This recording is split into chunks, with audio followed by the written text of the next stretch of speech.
અમદાવાદની સીટીસીયુ શાહ કોલેજમાં BCom semester 2ના વિદ્યાર્થીઓની મુશ્કેલીમાં ભારે વધારો થયો છે।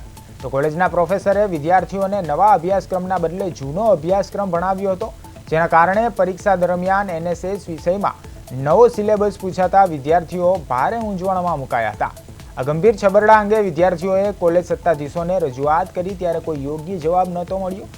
એટલું જ નહીં, આ હોબાળામાં 45 મિનિટ જેટલો કિંમતી સમય બગડ્યા બાદ વિદ્યાર્થીઓને પેપર લખવા માટે માત્ર 15 મિનિટનો જ સમય આપવામાં આવ્યો હતો। આખરે કંટાળેલા વિદ્યાર્થીઓએ એનએસયુઆઈના નેજા હેઠળ યુનિવર્સિટીના કુલપતિને રજૂઆત કરી હતી। એનએસયુઆઈના દાવા મુજબ કુલપતિએ કોલેજની ભૂલ થઈ હોવાનો સ્વીકાર કર્યો છે અને આ મામલે તપાસ કમિટી બનાવી યોગ્ય કાર્યવાહી કરવાની ખાતરી આપી છે। આ વિદ્યાર્થીઓ ભોગ બન્યા છે।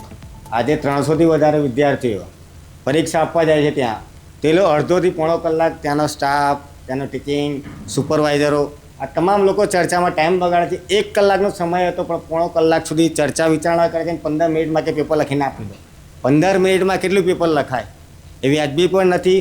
કોલેજે જે જૂના અભ્યાસક્રમ ભણાયા છે એ અભ્યાસક્રમ પ્રમાણે આ પેપર નથી। એટલે અમે સ્પષ્ટપણે માગણી કરી છે કે વિદ્યાર્થીઓને फरी परीक्षा लेवामां आवे, विद्यार्थियों ने समय आपवामां। एनएसएस का पेपर था और जब पेपर हाथ में आया तो पता चला कि जो हम लोगों को सिलेबस पढ़ाया गया था पेपर उसके अकॉर्डिंग नहीं था।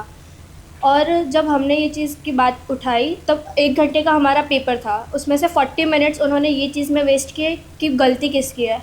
एट दी एंड कंक्लूशन ये निकाला कि हमारे कॉलेज ने पुराना सिलेबस चला दिया था और वो बोल रहे हैं कि अब जो तुम्हें आ रहा है वो लिखो, कोई रिस्पॉन्सिबिलिटी लेने रेडी नहीं है। हमने कॉलेज वालों से बात की, कॉलेज वाले कुछ जवाब दे नहीं रहे, कुछ रिस्पॉन्सिबिलिटी ले नहीं रहे।